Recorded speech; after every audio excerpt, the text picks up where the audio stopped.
afternoon. Good afternoon. This is such a wonderful day. This is Thursday. It is the, let me see, 29th day of, what is this? February. It's the last day of this month. And I am just so thankful that we are able to see this day. It's such a great privilege and a blessing. This is the last day of February. It's the 29th. And we are going on and thankful to be alive and thankful to be able to come to you. And we're talking today more about difference between lust and love. Is there a difference? And we're going to talk about some more of that today.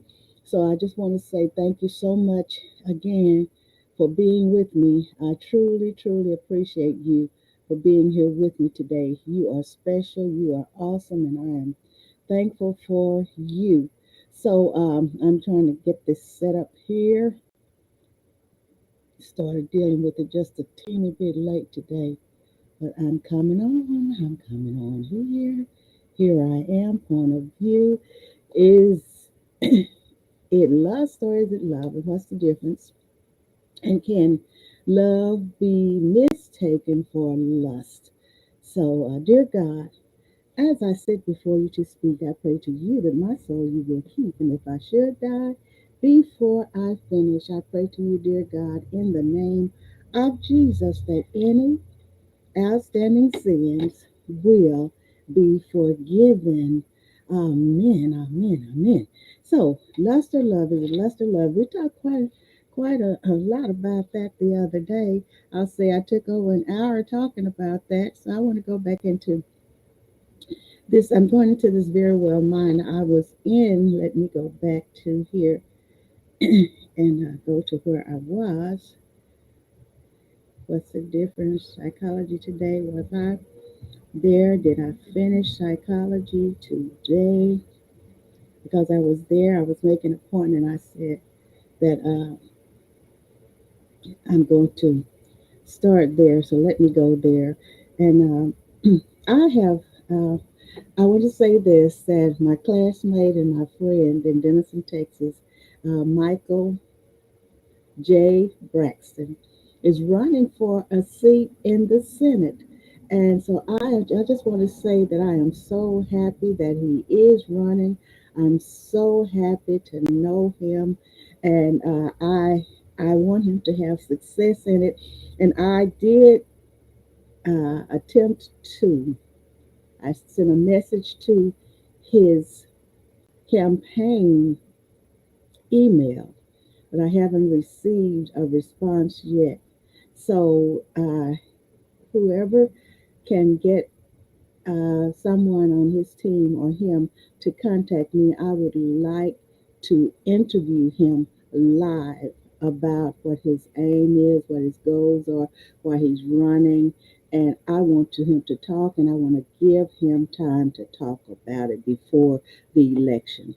Thank you so much. So, anyone out there who can get in touch with Michael for me, please do. Thank you so much. All right, now we're going to get back into this that I was talking about the other day. Uh, Let me see. I think I'm here at the spot because I said I would continue. Oh, I don't know whether I want to do that or not. This one is psychology today, not this one. I think I better go and do. Okay, understanding the fleeting of nature. Let me go to this. Balancing lust and love. I know I was here. Balancing lust and love isn't always easy. And so the writer here says, I found, and this is psychology dot tips. So I was in this, what day was that? Tuesday. So balancing love and lust isn't always easy.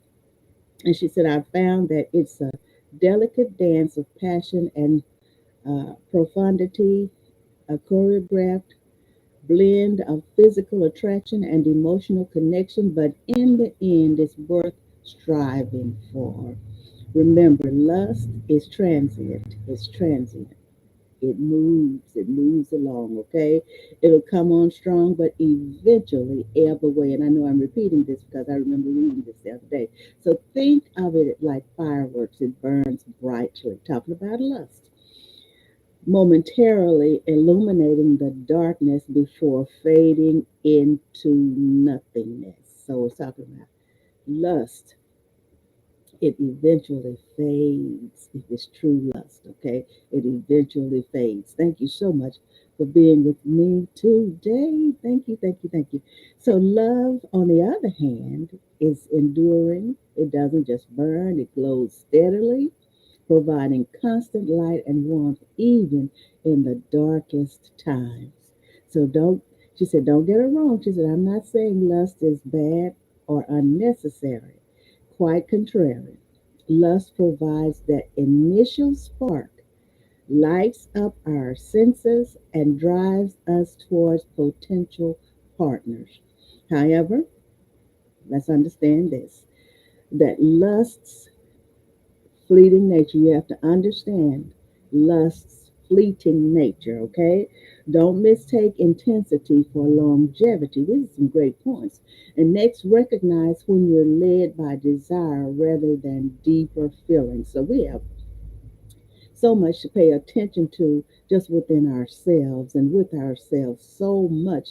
So if you're in this situation, is it lust or is it love? So these are some great things to follow, great things to think about here.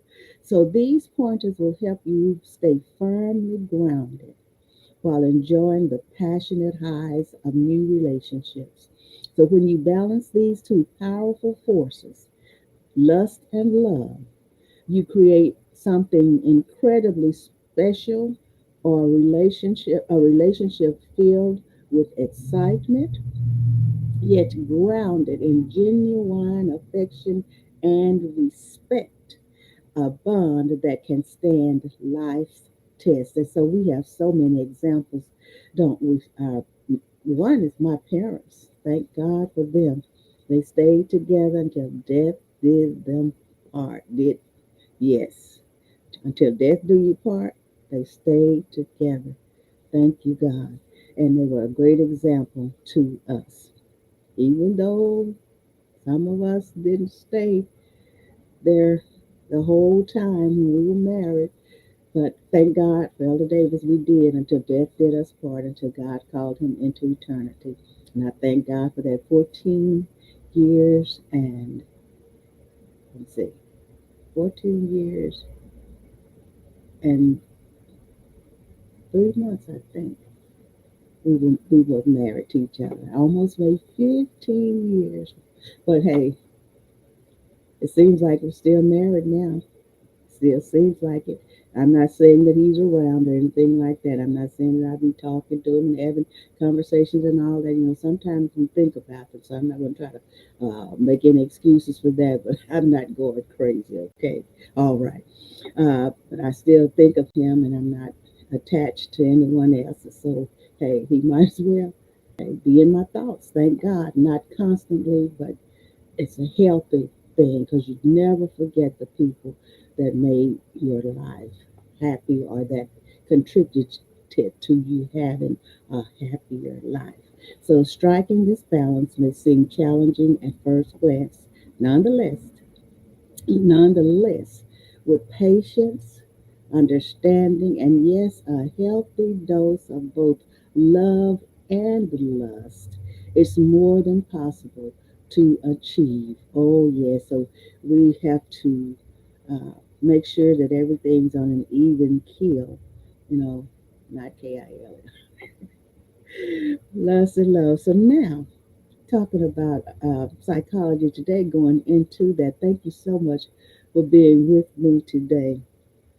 And I was thinking about this, and I don't know if I mentioned this Tuesday or not, but are there times of the year, certain times of the year, that you feel more, let me see, that you feel is more of a intimate sexual season for you? Are there times of the year that you notice that? Okay. And so I think about that because springtime, and that's why this subject came up because it's almost springtime. And so many things happen in springtime. It seems like that's the time of love, and it just flourishes and flourishes. And then also at the beginning of fall is a time that I feel that also that it's a time for love and everything, those changes. So according to Psychology Today, they we're going to talk about the sexiest time of the year according to Psychology Today. Perhaps most people take their romantic breaks too early in the year. And so this was posted in September in 2017, September 2017. So I'm going to go into this. This is one of my posts I had the other day. So, like many other mammals, humans are seasonal breeders. You hear that? Because I was wondering about that. Seasonality maximizes births at favorable times. Sheep, for example, give birth in spring when it begins to warm up and grass grows. Their breeding season begins 5 months earlier in the late fall. All right. So now the fall rut. There's a fall rut. This is Psychology Today talking about seasonal sexual seasons. Okay, sexual. So the seasonal pattern for sheep is similar to that of many other large animals, including humans. Fertilization is accomplished in advance of winter. So during the winter, many species save energy by moving about as little as possible, whether that means hibernating like bears or resting below ground in burrows where the temperature remains mild and stored food is available. Talking about what is the I guess you say the sexiest time of the year. Have you ever thought about that? Okay, now human psychology indicates that we are also seasonal breeders. We as human beings are also seasonal breeders. So to become more specific, sex hormones, including testosterone, peak in the fall and are at their lowest in the summer. So there is coming to me. My answers are coming here, okay? According to Psychology Today. So early researchers made the mistake of focusing mainly on men who have a comparatively weak annual cycle. Women emerge as having a more pronounced increase in testosterone production in the fall that is double their lowest level in the summer. So, this suggests that both sexes would have a higher sex drive in the fall. How about that? So, this is particularly true of women for whom testosterone is used to boost libido. Okay? So, whereas male testosterone has a less reliable effect on sex drive. Okay, and this libido, we hear this word so many times. See, these are things we just sometimes just pass over these things and think that, we take it for granted that people know all of this and that sometimes we do, we just, just talk over it and go on. But what is libido? Let's see here. Let me go. Okay, in psychology, libido is psychic drive or energy, usually conceived as sexual in nature, but sometimes conceived as including other forms of desire. The term libido was originally used by the neurologist and pioneering psychologist Sigmund Freud, who began by employing it simply to denote sexual desire. So it's a feeling psychological, a psychic drive or energy, usually conceived as sexual in nature. So the libido, that's defined there in Wikipedia. So now, the birth seasonality. Birth seasonality. These things are good to know because when we're teaching our children, of course, my children are grown and I have two grandchildren now. Each one of them has a child. And so now we should prepare them for teaching their children because we know how the system is set up here in the United States, and then we know how they talk so much against teen pregnancy, and you should wait until you're what they call grown, and sometimes like 18 you're considered as adult. And at 21, we can do some things more, but then they say wait till you get grown, and they stress this abstain from sex and all this. But then we tell people, but then if they don't know what all of this is about, then how can they really understand why? So we should take time. We might have missed it with the children, and then we might not have. All of us didn't. And so now we have grandchildren. Our children have the opportunity to teach their children, and then our grandchildren have the opportunity to teach their children and educate them. And then they will know what to look for. When they feel certain things, they'll know what it is, and then they can learn to deal with these things. They can learn to deal with them in the proper way. And then we will be able to prevent so many diseases, so many sicknesses, and so much crime and all of that that has to do with sexuality, sex hormones, and all of that, because some people are totally out of control. But if we do more education on it, then more people will know about it, and then they will be able to learn to deal with their feelings, okay, with their drive. Both seasonality, both birth seasonality. Here we go. If fall is a season for mating, spring is a season for giving birth. This is also true in humans, and there is a distinct, if small, peak in births during the spring. So, this pattern is attributed by researchers to biological factors rather than social patterns like annual vacations. So far, the cycle is imperfectly understood. Imperfectly understood. One obvious puzzle is the peak in testosterone in the fall that would predict higher conception rates then and higher births in summer. Biologists nevertheless attribute seasonal births to changes in day length and temperature, so such that some conditions are ideal for conception. So these things have scientific explanations to uh, they have explanations, scientific explanations, and so sometimes we just go with the flow.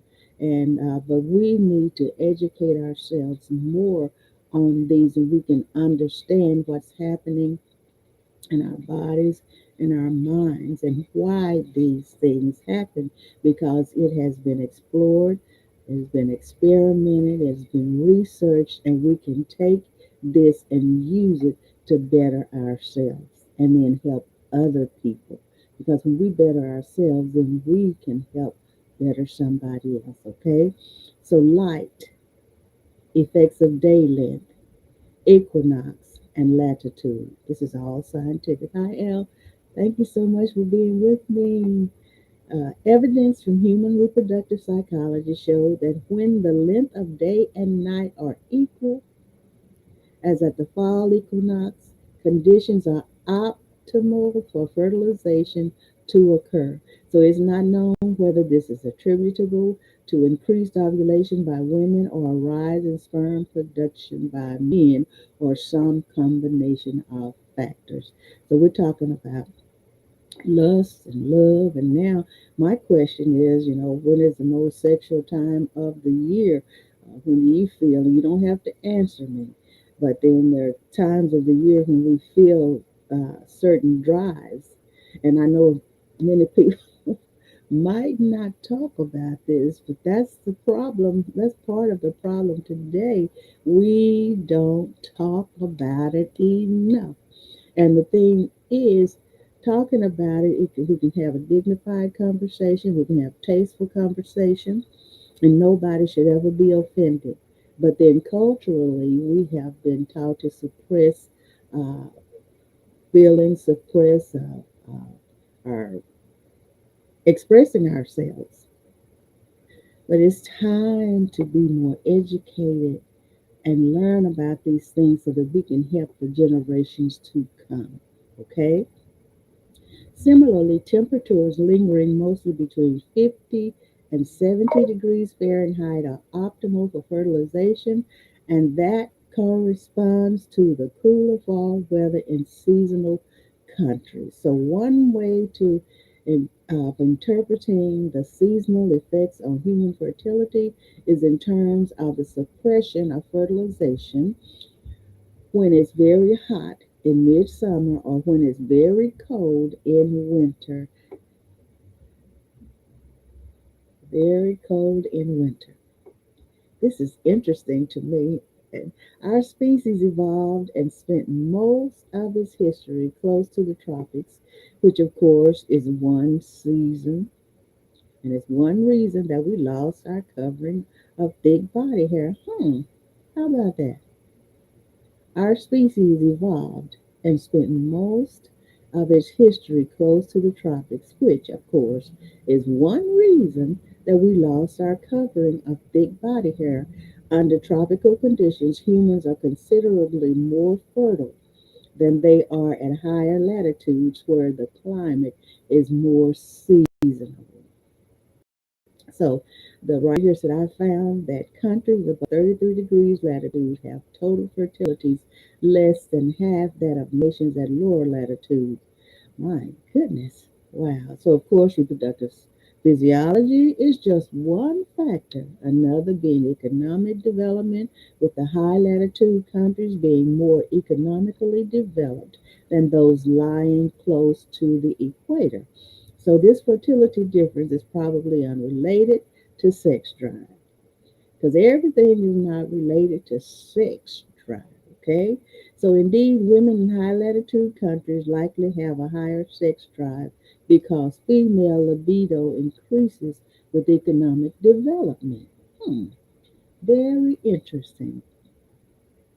Now we talk about Paris in the springtime or New England in the fall. Question: Paris in the springtime or New England in the fall? So we know that equal length of day and night has a critical effect on reproductive activities of humans and other mammals. Yet it is the fall equinox rather than the spring equinox that is associated with increasing sex hormones and high fertility. Is not entirely clear why fall is preferred over spring in this respect.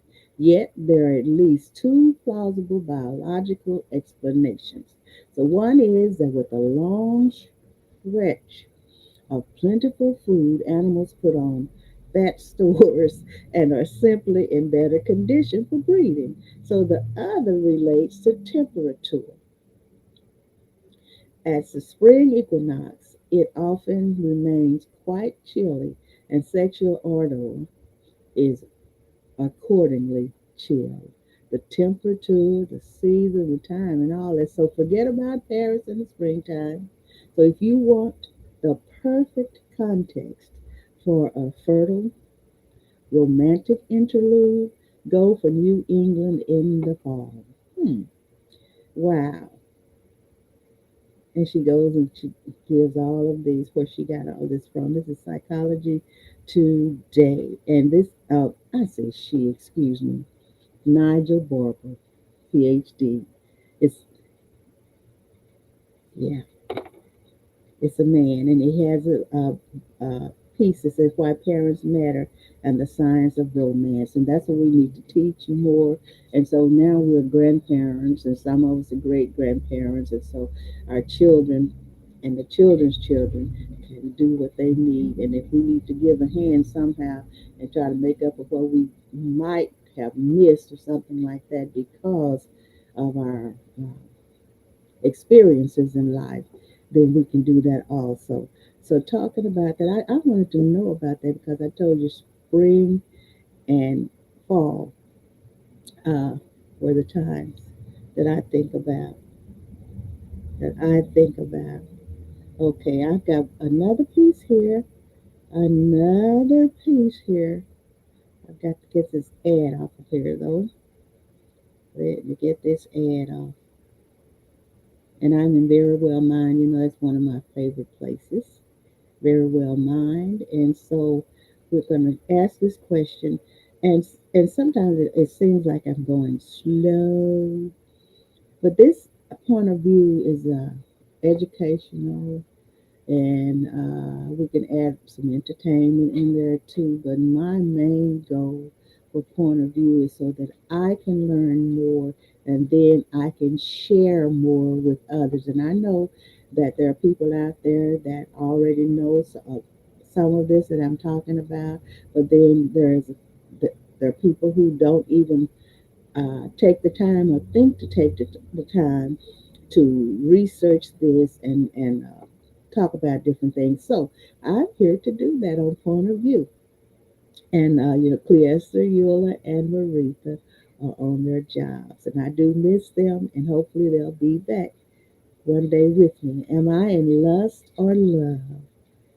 Plus, how to tell the difference. And this is by Brittany Loggins, and this was updated last year in October in 2023, and it was medically reviewed by Margaret Seed, MD. And then it was fact checked by Karen Gill. Fact checked. So this is a good piece to present. Okay, what is lust? What is love? Can you feel lust and love at the same time? And then there's a love quiz, and I won't bother with that. You can take that yourself. You can go to Very Well Mind and do that if you want to. And how to express these feelings to someone. Oh wow, this is a good one. This is a good one. Am I in lust or love? Hello, Leora. Thank you for being with me today. Am I in lust or love? I'm finishing this up today. What is lust? What is love? We've had some other people's uh, point of views on this, some other pieces that I read. So I'm doing Very Well Mind here. Very Well Mind. Is it lust or is it love? So when it comes to lust and love, most people have experienced at least one or the other. However, with that being said, some people might agree that experimenting both in is a relationship in a relationship is pretty rare. It's pretty rare if you experience both of them. And so some of us, I think the reason that maybe marriages didn't last is because we got them mixed up. Okay? We got them mixed up with each other. I can say that about myself when we were thinking that lust was love or vice versa. So whether you've always thought of your relationship in terms of love or the other, or even if you're just wondering or wondering how to tell the difference between the two, there are some important things to know about both of these feelings. And even though some of us might have made errors while we were coming along in our lives, maybe we ended up matched up with someone that we really weren't supposed to be matched up with. And it could be because of confusion between what is lust, what is love, confusing one for the other, not even thinking about whether it might be one or the other because we didn't think deeply about things like that. Many of us didn't, okay? So we were just kind of feeling our way through, just feeling our way through. But now that we know we can research, we can share this with other people, and I just enjoyed so much. I really do.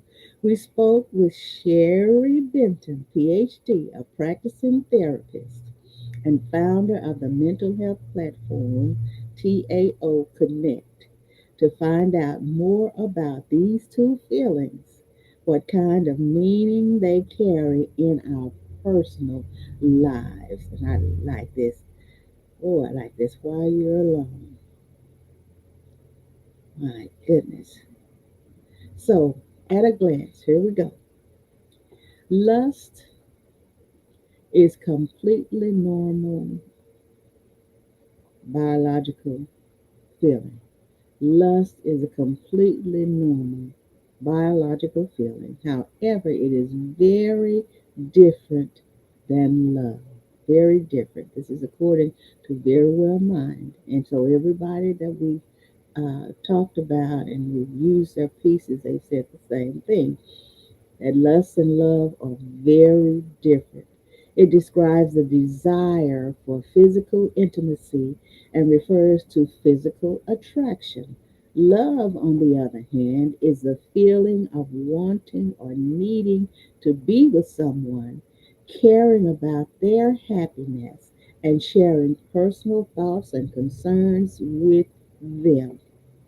So while love isn't as exciting as lust for someone while being in love with them. Okay? Whoa, let's see. I think I mixed two sentences up. Let me go back here. While love isn't as exciting as lust or infatuation, I did. You can still experience lust for someone while being in love with them. Now, I agree with that. So you may also notice that infatuation can lessen and be replaced by sincere, realistic love and caring for the other person, which is a good thing. So lust can turn into love. I really believe that. So what is lust? Lust is purely wanting sexual contact, says Dr. Benton. This is largely selfish with little thought or regard for the other person's well being.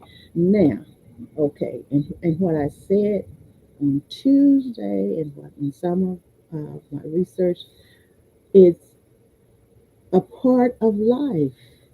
Lust is a part of life that's built into us, and that's why we research and learn and study and try to help to deal with these things when they become unhealthy for us, unhealthy emotions. So this is saying that this is largely selfish with little thought or regard for the other person's well-being. And my point of view on this is that it's not always true. This is not always true because there is a lust that works in there with that love. Now I believe that. Okay? So, just because you're lusting after someone doesn't mean that you can't or don't love them. Okay? So, since it denotes physical attraction and sexual desire, you can actually experience the feeling of lust in or out of a relationship. So, that said, when people mention love at first sight, they are probably talking predominantly about lust. In many cases, I believe that's true. But in some cases, if you hear people talk, you can distinguish between whether it was love or it was lust, if it was love at first sight or lust leading to love. Because there are so many wonderful, wonderful stories out here that couples have to talk about. Okay? So lust exists in a continuum. You can certainly have an initial attraction to people you don't know, explains Dr. Benton. Sometimes we have a little affection, sometimes more. Sometimes the attraction is immediate, other times it builds after we get to know someone. After you get to know someone. But what about infatuation? What about it? Aside from feelings of lust and love, Dr. Benton adds the word infatuation, which occurs early in a relationship and is sometimes called the Velcro stage. And this is not the first time I've seen uh, that term Velcro stage. So let's get into that, the Velcro stage. With infatuation, you tend to idealize the other person and are very wrapped up in a shallow understanding of the other person. This is what Dr. Benson says.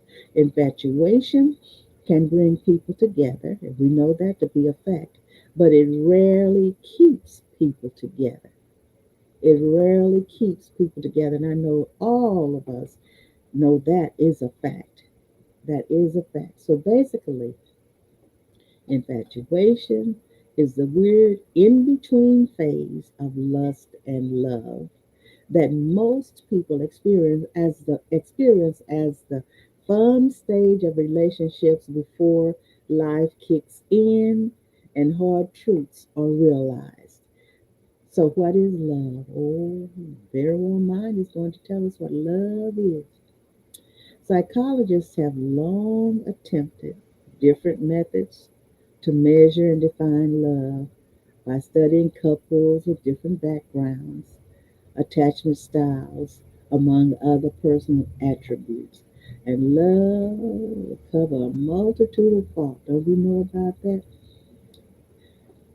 Love will urge you to do things and be compassionate and kind, show feelings toward people that you never thought you would show, didn't even think about it.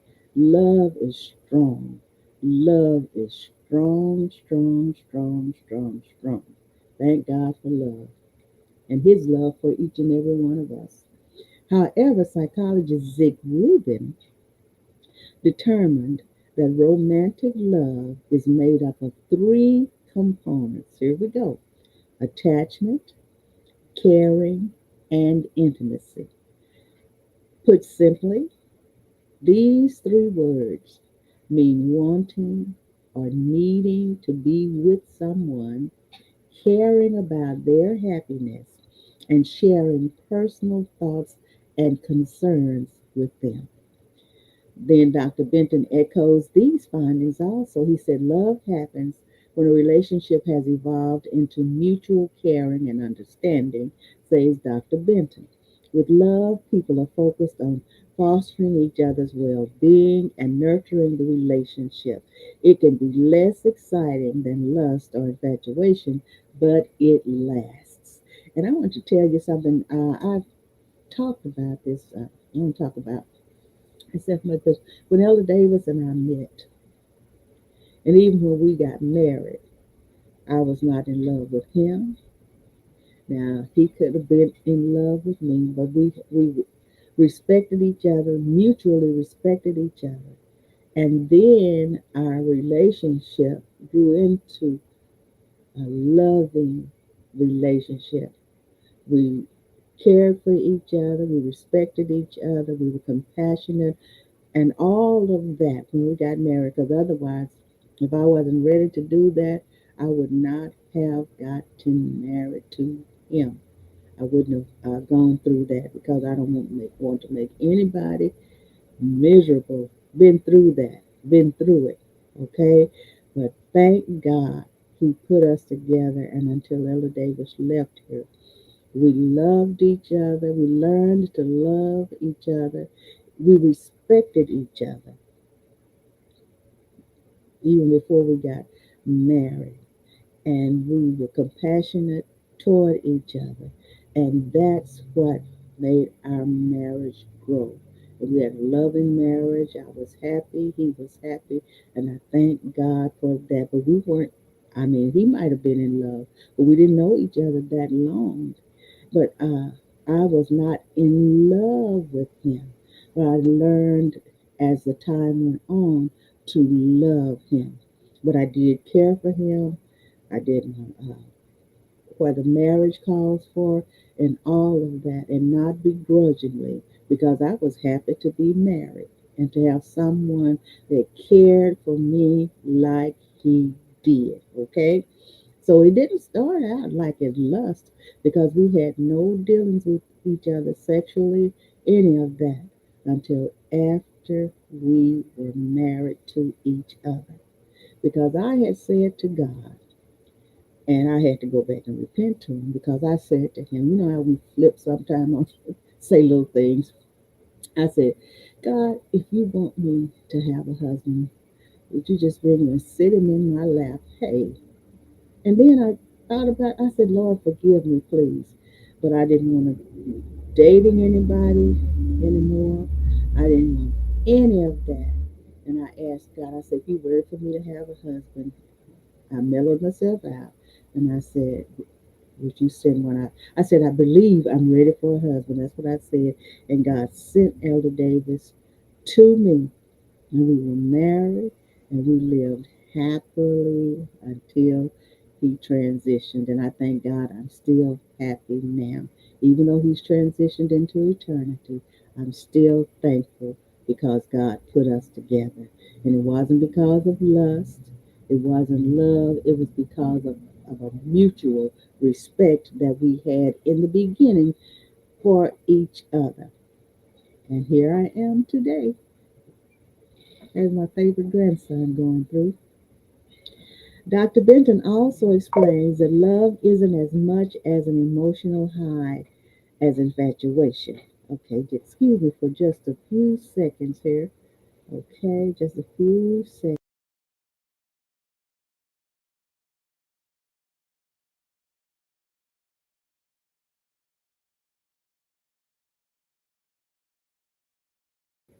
Okay, thank you so much. Thank you so much. God does things if we let Him. If we let Him, He will take care of us. And I thank Him so much for doing what He did and putting Elder Davis and me together. But lust had nothing to do with it. And love, a mutual love for each other as human beings. And so we had respect for each other. Hi, Tim. Thank you for being with me, my favorite nephew. And excuse me, Evan, thank you so much. Thank you so much for being with me. All right. Now I'm going back to my information here, to my article here, because I want to finish it up. Okay. Let me get here. Did I finish? I think I might have. Hmm. Let me make sure I get to the right article because, oh, I was very well mind. Yeah. Let me go back to very well mind. I want to make sure. Yeah, here it is. All right. So Dr. Benton explains that love isn't as much of an emotional high as infatuation. Unfortunately, he said this lack of an emotional high can be hard for some people to reconcile, especially in long term relationships. In long term. So, in other words, he said it could mean that you feel like you desire the other person less than you once did, or like the relationship has become less passionate. However, this is normal as we grow more comfortable in our relationship. Similar to the infatuation phase, passionate love usually primarily exists in the beginning phases of a relationship. I'm going to go right back up here. I was talking about what Dr. Benton has said about the love that goes into when a relationship has evolved into mutual caring and understanding. And with love, people are focused on fostering each other's well being and nurturing the relationship. It can be less exciting than lust or infatuation, but it lasts, and that's the truth. That is the truth. With love, people are focused on fostering each other's well being and nurturing the relationship. It can be less exciting than lust or infatuation, but it lasts. Love lasts. Oh, yes. And it makes you, things happen. It helps you to understand each other, know each other, and be able to, if something goes awry, be able to talk it over, work it out, and love continue to love and respect each other.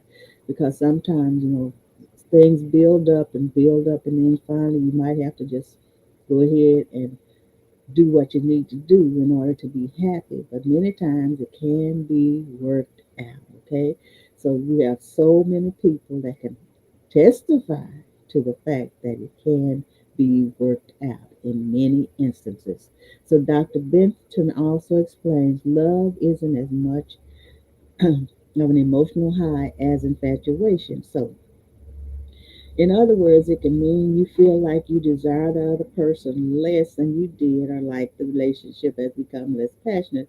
However, this is normal as we grow more comfortable with each other. So, in any good relationship, sexual desire increases and decreases from day to day. This is what Dr. Benton says. So it's actually a good thing when infatuation diminishes and is replaced by sincere, realistic love and caring for the other person. And so, like, I looked at mom and daddy, and they were just like brother and sister. That's what it seemed like to me because they had been together for so long. It was just like they knew each other so well, and they interacted with each other. I mean, it was just wonderful just seeing them. It was just like, I mean, like they were brother and sister to me. They were that close. Okay, so now and then I've seen other people because I've told them, I said, how they interact with each other, other married couples, and partnerships, and how they interact with each other, and it just gives you joy to see when people are happy together, and when they are happy together. And so, talking about love and lust, whichever the situation, if lust turned into love, or if they work together, whatever makes the couples happy, that is good. So, can you feel lust and love at the same time? These are some of the questions that I had myself. You might not be able to cultivate lust necessarily, but it is possible to build on intimacy.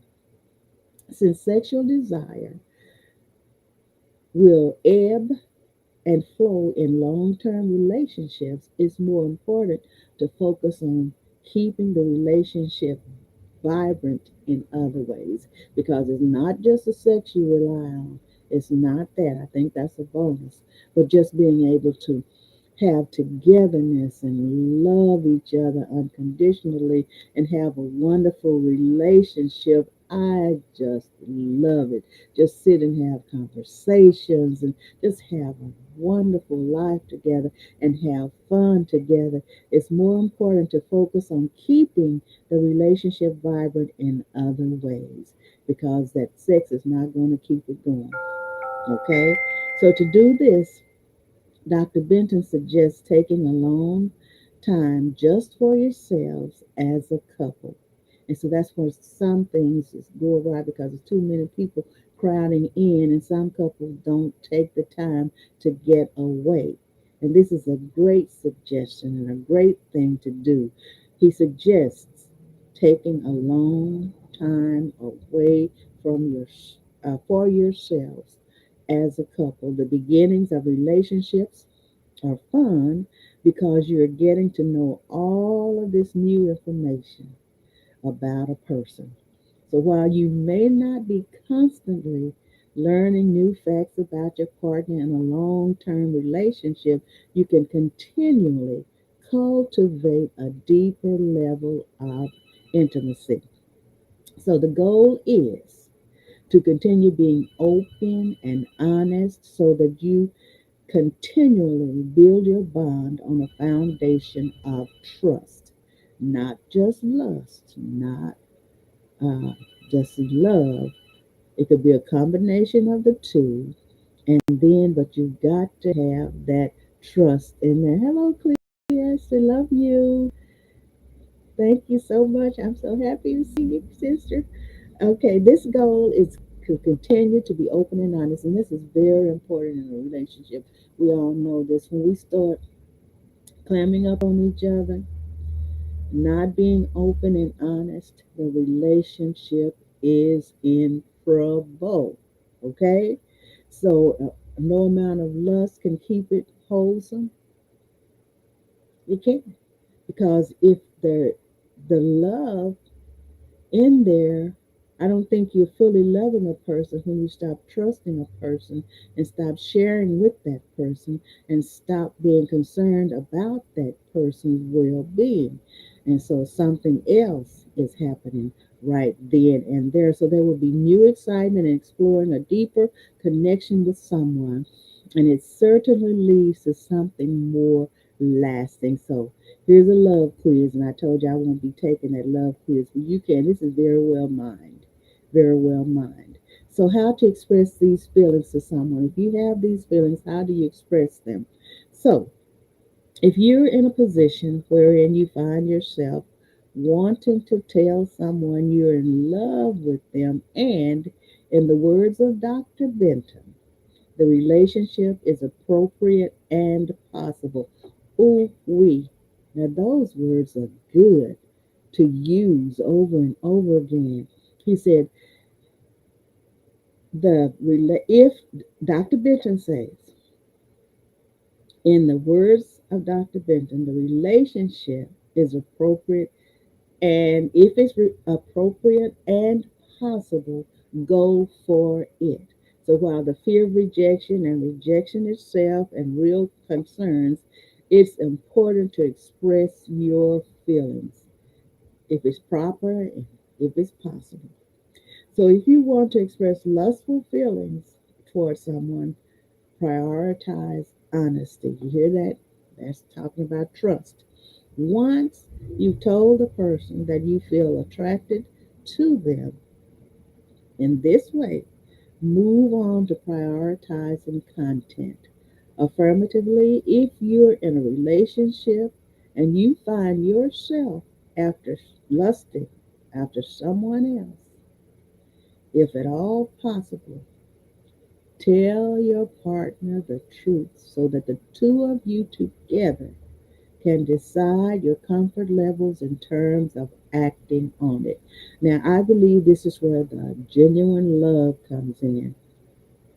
Because sometimes these emotions and these bodies, depending on the atmosphere, the surroundings, or whoever it is, because some people, like they say, will throw themselves at you. And some people don't have respect for the spouses, the significant others, if they, and this is where I believe lust comes in. They want what they want, and they want it right now. Forget whoever is in the way. So this is really, really good. It said, if at all possible, and when you have a loving and a trusting relationship, when things are happening and you're getting feelings, I believe you can talk to your significant other about it, okay? If you're in a relationship and you find yourself lusting after someone else, some people say, oh, I never do that. I never do that. It's not in me. Don't ever take it for granted that these things won't come up to you, okay? Because they will show their heads some way, somehow.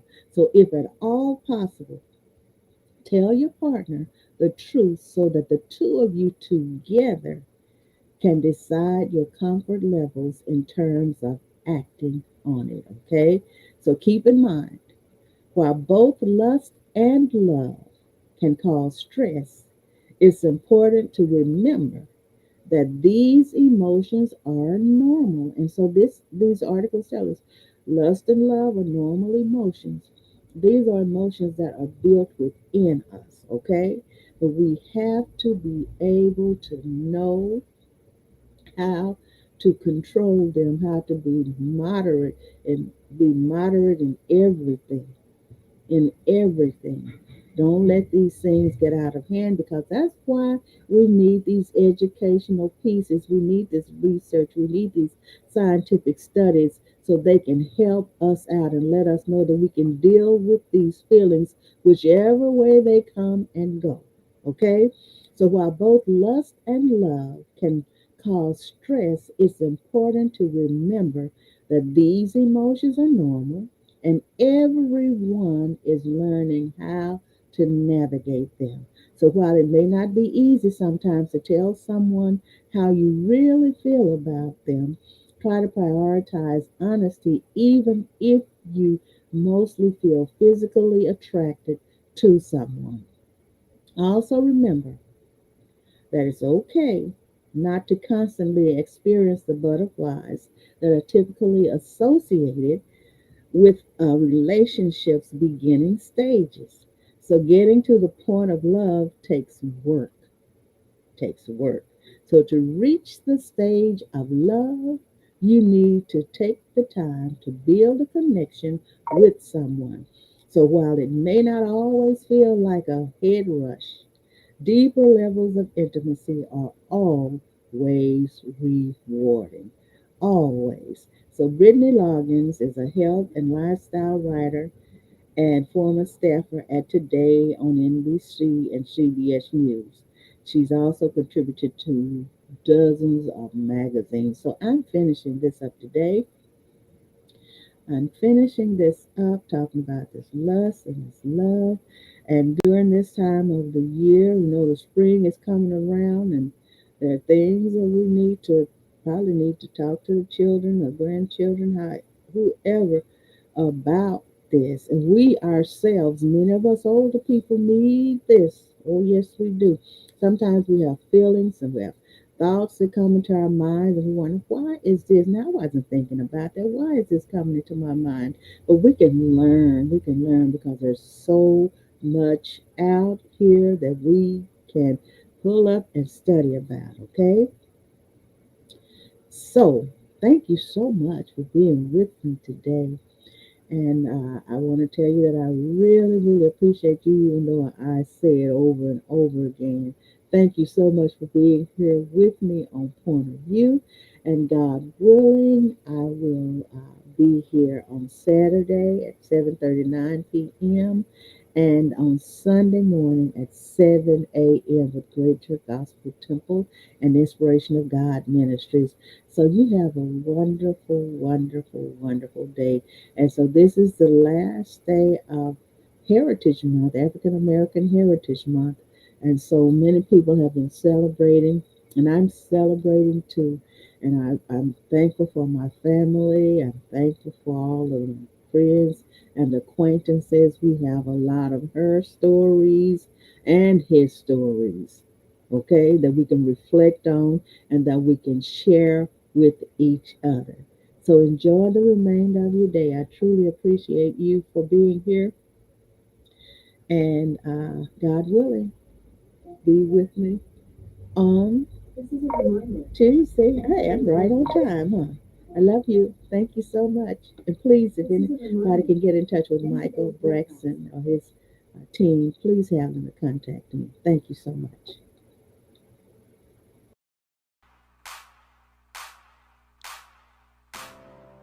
Oh God, I'm calling on you.